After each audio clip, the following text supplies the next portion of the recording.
I'll do a very short little intro. Okay. Here we are. Probably not to laugh. Yeah. This is for you being grown up now, isn't it? Yeah. Switching gear. And our personalities now go, see ya! Yeah. You know, like that. Yeah. Oh, no, Come back.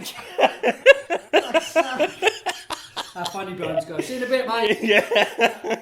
Just because he's picked up. Yeah. I'll never get through it. Yeah. Oh, this is brilliant.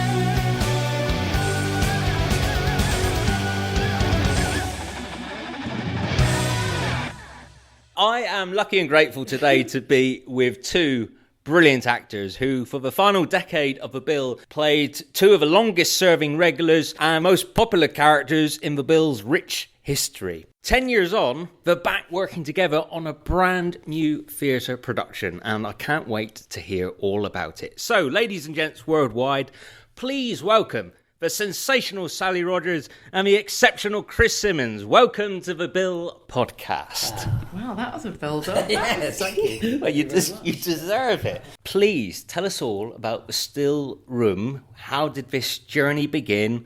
Tell us about the production, where the idea came from. Okay, when you're on the bill, you meet a million directors. And because you have just 3 weeks to shoot it, you have to very quickly make a decision about whether to trust that director or not. I used to watch a director give an actor a note, and if I agreed with the note, then I would go with them. Otherwise, I'd sort of, run on my own steam a little bit. And one of the great directors was a man called Nigel Douglas. He was looking for a play, and he asked me to suggest a few plays. So I went through my sort of Ponzi library of the things I've seen at the Royal Court. He read them. He was like, no. I know that you write, what do you have? So I sent him a play that I had, and he went, this is it. This is what we're going to do. Wow. So that was like a year ago. And he's a genius dramaturg, so I would send him a draft, and he'd go, yeah, but you need to pull out this, and, So we've really worked together on it. From when we worked with Nigel, we had a lovely combination of, he could really bust your balls, but you could have lots of fun with him at the same time. He was one of them ones that you just literally, he didn't just shine in one bit. Very rarely you disagree with him. His directing brain was fantastic. You felt super safe with him. Yeah. He let you explore. He let you be daft and silly, which was a lot often what he was. But then when it was time to not be daft and silly, so people would listen to him. He just had one of those guys that had it all, I thought. It would always raise your game. So, for example, I remember there was a scene. Anyone else might have just shot it in, one space, but he decided he was going to do a West Wing number on it. So I think it was me and Scott Maslin in custody, and I think we came out of there, up the stairs, along a corridor, up the stairs, along a corridor into CID. Sounds easy. But, you've got a cameraman walking backwards, and you've got one poor young actor on the top floor, and could he remember his line every time? With the last line at the end. All the way, and you can see the sweat on the cameraman's brow, and some of the older actors getting a little bit pissy. And he never, ever, ever got ruffled by that at all. And then I was like, oh, custody, it sounds like you're covered in custard. Well, that was just like pathetic, and also we couldn't even get the first 4 flights of stairs, So the fact that we'd managed to get to that bit, and then this poor kid couldn't remember that line, oh my God. Oh, I love it. But Maslin was one of them guys that he's daft as a brush as well, and if you keep Scott's like, if you keep laughing at me, I'll keep doing it. It's as simple as that. Stop laughing, otherwise I'll keep doing it. He was like a proper kid, wasn't he, Scott? I don't know whether he's still the same now, but he was very fun. He was very fun. An absolute tonic, wasn't he? You're tired, but it's the end of a long week, and those moments were like, oxygen really, because you literally are sprinting a marathon on those shows. Yeah. So those moments where you're just howling, and we'd get guest artists come in, and you could see they were like, what kind of unsophisticated farm is this? Yeah. You did need outlets of, just being a bit silly, and sometimes you'd get guest actors that were very, very, and we knew when to turn it on when we needed to turn it on, But the daftness that the guest actors would look at us, it's like, do they take it serious? Which we did, but, you know. Well, it's the chemistry that's there for everyone to see. Exactly, And yeah. what I love about The Bill, in the different eras, the 80s, the 90s, the noughties, there's a camaraderie between the cast that has survived. So when you did All That Nothing and Eric and Trudy and Mark, they all came to see you in it. I mean, how rare is that in your experience that 10 years on, but in some cases, for Mark and Trudy, 30 years on, there's a friendship that has remained. Yeah. That's rare in the business, isn't it? With them older guys, like, not so much Sal. I'm in touch with Sally, another friend of mine, Carl Collins, was on the show, and Renee Zago a little bit.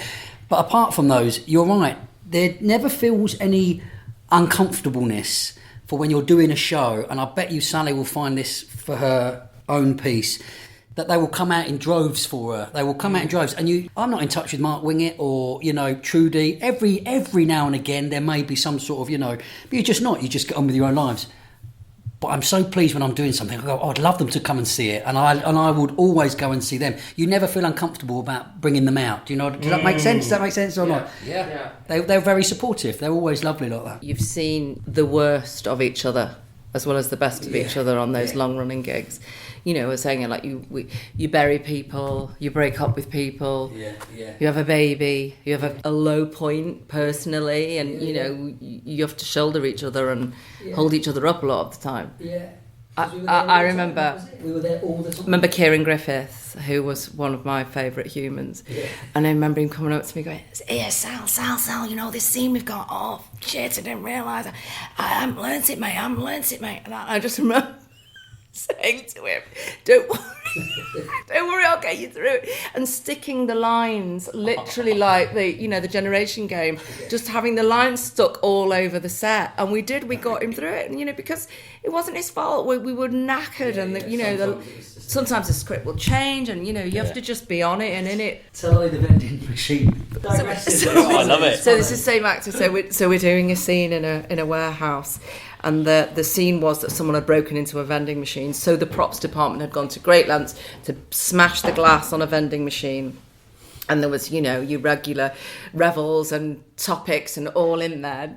And, Here's a little scally from Manchester. He literally is so adorable. So we're all gathered together. We are treated like kids. We're all gathered together. Okay, don't touch the vending machine. If anybody wants any chocolate, there are 3 bags of it here. Don't touch the vending machine. Do not touch the vending machine. Okay, right, everyone. So then 10 minutes later, they've lit the scene. We're all gathered together to have a read through. You always read the scene. And I look down and I can see blood dripping off Kieran's forefinger. And I just went, what the fuck? And he just went, like only a Manx scally could, don't say out. I was like, don't say out, you're bleeding to death. And he couldn't resist putting his hand in to nick a topic. There were bagfuls of food. The topic was 4 years out of date. The last I saw of him was off to A&E with his, to get stitches, of course. Brilliant. But again, they're just like tired chaos, isn't it? Yeah. This is how much we were together all the time. I was at the Albert Hall once and I was chatting to Bruce Byron's wife for the first time, and I said, so how's Jack? She's like, oh, he's fine, thanks. I went, how's Lily? That was it. I said, how's Lily? And I was asking her so many personal questions. She was like, how do you know? She was a bit like, how do you know so much about me? I said, listen, I've been sat in a CID car with your husband for 12 hours a day, just me and him for the last 3 weeks. I said, I know what colour underwear you've got on. Do you know what I mean? But it is, we are this close to each other for 12 hours sometimes. And interview scenes, it was like, Of course. you couldn't get away from you. That's why. When the job was a dream job, there was generally 2 detectives or 2 uniforms that would run the story. So your first thing when you open up, I've got a script on, it's all me, who am I with? And if you've got someone great, like if it was Sally or, it was Kieran, or you're just thinking, I'm going to have so much fun for 3 weeks. That's the thing, because you're literally... The really good directors would recognise the chemistry of those characters that worked together, and then they'd let you do some off-the-ball work. And that's my memory of working with you, of ways beyond the lines. There's a lovely moment where Masters comes in, trying to hide the fact she's terribly hungover. And Oh my God, yeah. Do you remember? I know exactly that scene. How do you know I haven't been down at the gym this morning and I've not made myself You're breakfast? like, you look a bit rough. Yeah.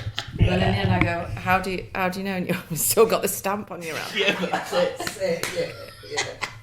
But yeah, the classic. Yeah, but the banter's there. I can see it in this room, and so presumably it's no coincidence that Chris is starring in your play. That was your. Did you write the part for him, or did you request? No, him? I didn't actually. And when I first wrote it, it was for a northern actor, and then I just thought it would be more interesting to have a southern voice in there, and this is not just because he's sat near me, but Chris is one of the best character actors of his generation. So I just knew that it would be an utter coup to have him. Mm. And I went to see All or Nothing 4 times, maybe. Yeah. So I know that... You might see it again, Chris. I've seen all his tricks.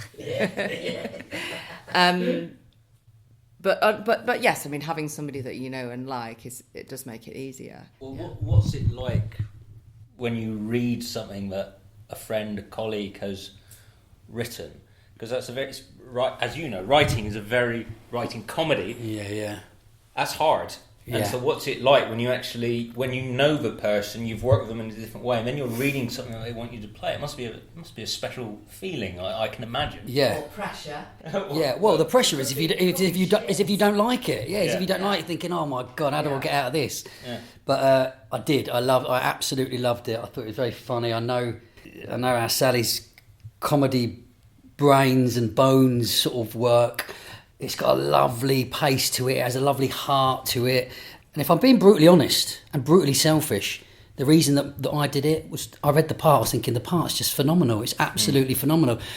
Would I have done it if it hadn't have been such a good part? I would have thought about it because I know it would have been fun to work with Sal and it would have been, But the thing that made me go, it was 100% the part. It's a great part.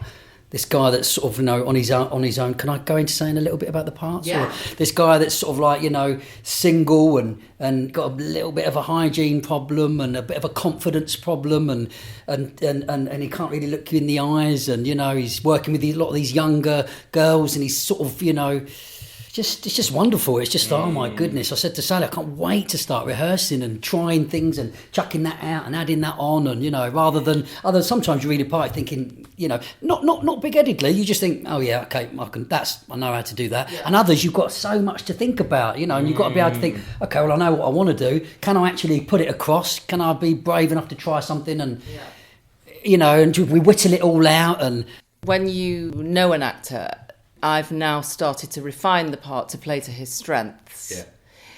And actually, I've just remembered, Chris does this thing that I'm going to put in the play, which is, we did it in a scene once, which is he can do like a drop.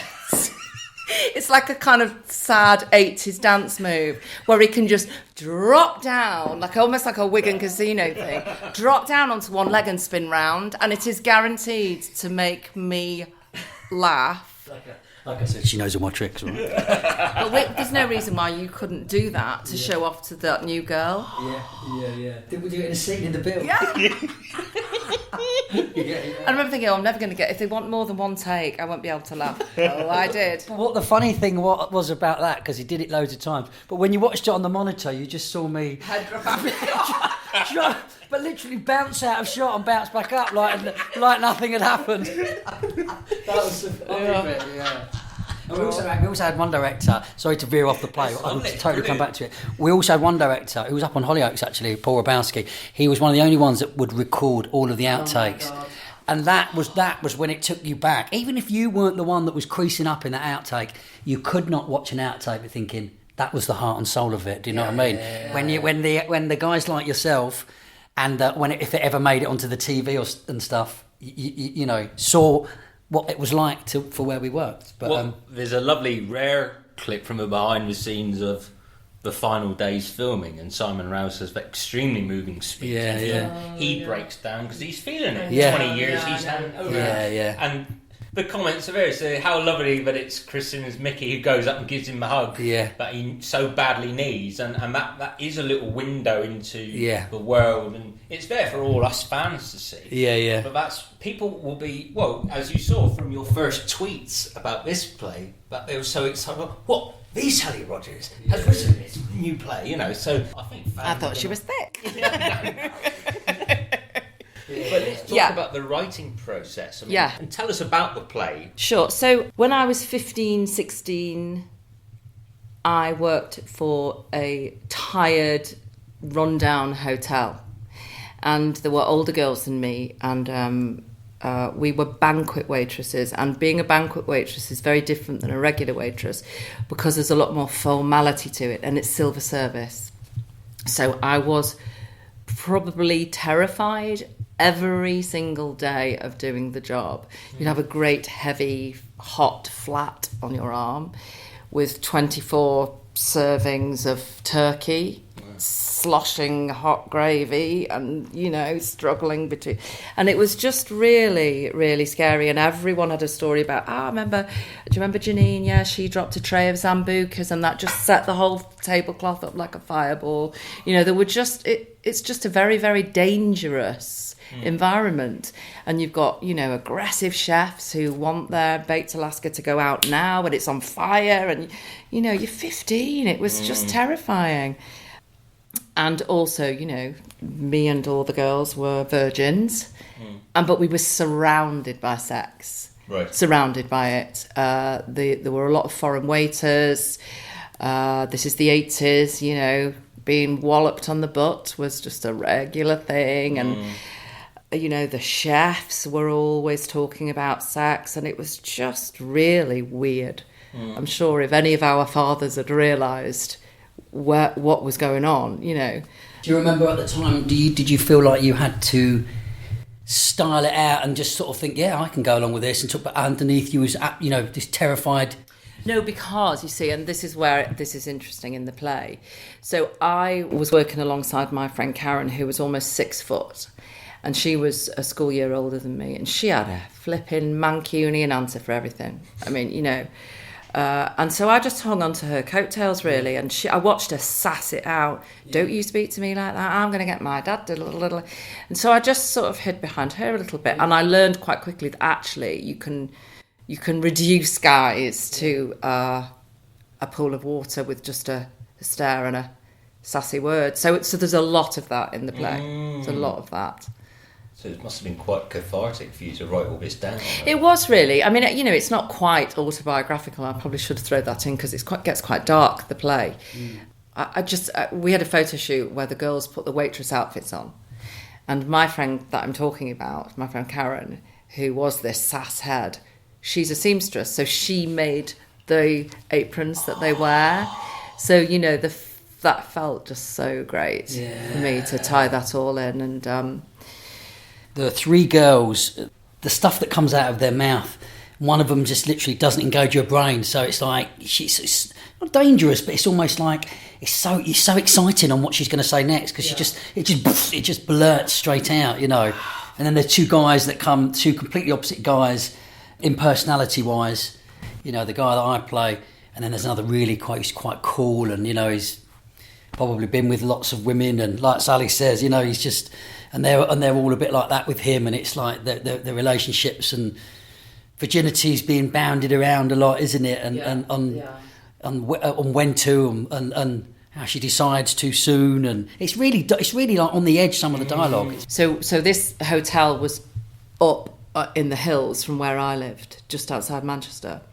So a Range Rover would come round and pick us all up. You'd see all these kids in black and white at the end of all the streets, and they'd be picked up, by this character that Chris is playing, and he had the most unspeakable BO I have ever been in the presence of. Oh no. And this is a man who was working in banqueting, front of house, and he would drive and would pick us all up, we'd all jam our, you have your service cloth out, you jam that in your face,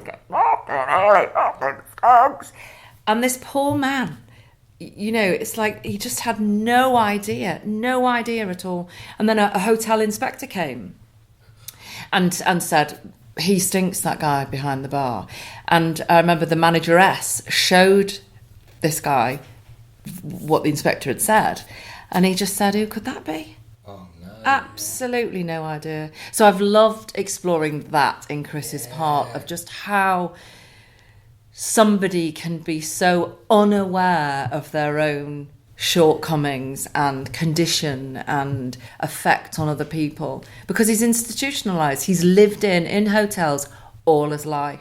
There's a lovely scene that you've written about the one of the girls decides, fuck it, I'll tell him, and she decides to tell him, and like you said, he's just like that. What? Really? He just doesn't get it. It's him. What, worse than the chef? He's like, yeah, you're worse than the chef. Tries to palm it off onto someone else. Yeah. No idea. Yeah. No idea. And how long did it take you to write, and what is your process? Well, I feel a bit moved about this now, because I've had my play is about class. And about how class is totally rooted in confidence. So, I'm a working class girl. I have a drawer full of plays that I've sat in there, but I haven't had the confidence to push them. Right. And so actually it's taken somebody else to pull the play out of the drawer and to say it's good enough. Yeah. So my process has been write a bit, hide it away, write a bit more. And since Nigel Douglas encouraged me to think that we could put this on its feet, I've just, I don't need it. I'm very disciplined. I'll just go at it constantly. Because there's someone else. And also we did a reading in February for the theatre to decide if it was good enough to go on there. And a professional writer friend of mine, came to see it, and he sent it to his agent, who's a big shot literary agent, and he just said to me, I get piles and piles of plays on my desk. This is the best play I've read in a long time. Wow. So you just... That's great. Yes, yeah, but you just... Yeah. I think it's a class thing that you need someone else's approval, where I think a lot of middle class people have their own approval and their own sort of internal quality control. And so in answer to your question, it's probably taken me 2 years. Right. But a year of that was messing around, not really driving it to where it is now. I'm really proud of it now. I think it's good. Absolutely. Do you find now that you feel like you're coming out a bit more, and are you dusting that off a little bit more now that someone's actually booted you and stood with you and gone, actually, no, it is, do you find that you're starting to grow out of that side? Because you have humbleness oozing out of you, and it's like, I've seen your face screw up loads if someone's trying to pay you some sort of genuine compliment. You're not very good at, No, I'm not. But and we were just talking about this before you started recording about sort of writer's block. Yeah. I think what I used to do was write the reviews. Like, what would a critic think about this? Or which theatre would this go on? There's too many swear words and it's never going to go on the National. Clean it up. Whereas now I can just write. Yeah. But I'm a character actor. I've always been a character actor. That's who I am in my soul. So I just write fascinating humans. That's what. And then I think the story comes out of them. This must be a very proud moment then, to see your name on the Park Theatre website. I'll be proud when all the tickets are sold. Yeah. I think thinking as a producer, that you can make art, but it doesn't mean anything unless 100%. People come and see it. Yeah. So in a way, now I don't need a reviewer or a critic to tell me it's any good. I got my mates to tell me, and so let's just hope. And this is where we cross over into the world of, social media is only just smacking you in the face, isn't it? It's like you've got to embrace, that's where you get involved and you go back 10 years. And I've just been doing Hollyoaks for the last year or so, and some of the guys on the Hollyoaks have got like nearly 1 million Instagram followers. You're thinking 1 million Instagram followers to go do stuff. Can you post me? That's the way of the world. It's like bloody hell. It's just another. It passed us by a bit, didn't it? I remember we was up in the CID once, and somebody said to me, "You've got to have a look at this. It's 04, 05. It's this thing called Facebook." So it just it's just so. But as a tool for this sort of thing, I'm sure it will. I have full confidence that it will sell out. Especially, I wouldn't have a clue. No social media, but Sally and I have already said, well, we know A, B, C, D, and E person with over 500,000 followers. Yeah. Boom, there you go. Sally's idea. You hold up the play, and it's just how everything moves, isn't it? And also, I think what I did set out to do was write a play that gives me a buzz when I go to the theatre, which is I want it to make me laugh till I cry. I want to be moved. I want to be shocked. I want to be shaken out of my seat. I want to be challenged. Yeah. So that's what I set out to do. And it is interesting how social media has evolved. It's like when you were making Wayne and Abel. Yeah. Like even in 6-7 years, I think now is a brilliant time to be a creative, isn't it? In terms of the tools at your disposal. Yes. Yeah. But to actually get a play into a theatre, that's a really big deal, I think, so... Well, it's funny because when this literary guy read the play, he went, have you got any others? I went, oh, mate, I've got... Yeah. So then I sent my next one to him, thinking, oh, here we go, one trick pony. And but no, he liked that too, so that's the next, that will go on next. Oh. Which one was that? Did you ever read it? Yes. About the estate agent? Yes, I loved it. Yeah, Warren came and read it as well. I was sat in the audience. Oh, yeah. For when you had a reading, Adrian Scarborough read that's for right. you. Oh, yeah, Amita read, yeah. That's right, yeah. And K. Rag, because this is the thing about the Bill people. Yeah. But thinking about that, so when I arrived at the Bill, I'd never sent an email. I don't know whether emails even existed then. They probably did, didn't they? Not that old. Yeah. Anyway, but I arrived at the Bill, and one would have a script biked over. I left the Bill 6 years later. 6 years. Yeah. And my agent went, right, you've got an audition. We're just emailing you over the script. Pardon? Just emailing. What? I don't know. Panic. Eventually got a mate to print off the script and the description of the character, and off I go to this interview thinking, this is very weird. Yeah. Go up. I was playing a surgeon, all my hair tightly up, glasses perched on my nose. Realise about 2 minutes into the chat that I'm actually playing a prostitute, not a surgeon. Tease the glasses off, let the cards out, and so the wrong, I'd read the wrong thing. It printed it. Wow. It was a really steep learning curve for me, and that was just within 6 years of the way the business had changed. Yeah. I think your agent would phone you in those days and tell you what's what. Now it's just all 10 years ago. I mean, it's got to be one of the craziest decisions in history, isn't it, to take the Bill off? I mean, you were collecting a BAFTA on the show's behalf. Yes, within half a year, it's gone. It's like it was a bit mysterious. I know our old boss, Tim Key. I remember him saying it would never run out of stories. It would never ever run out of stories. And some stories were better than others. And I think at the time what I was told was it was financial. It was recession. It was post 2008 where everything went crashed. And 5 shows from ITV had to go. And that was it. And at the time I remember, because I was on it for such a long time, off and on for 10 years, I remember sometimes the ratings were high and sometimes they were low. But when they were low, it was never going to be taken off. And I remember when it got taken off, the ratings were high. It just felt like as well that we'd just gone to 9 o'clock. Yeah. It was just getting even more edgy. You could get away with a lot more. It was shot on HD. It really was starting to think, wow, this is really grown up now. This is really great. That's when they pulled it off. I hope you are all enjoying this interview as much as I did recording it. What a pair of absolute legends and lovely people. There's more gold dust to come from Sally and Chris in parts 2 and 3. In the meantime, you can book your tickets for the Still Room by visiting parktheatre.co.uk.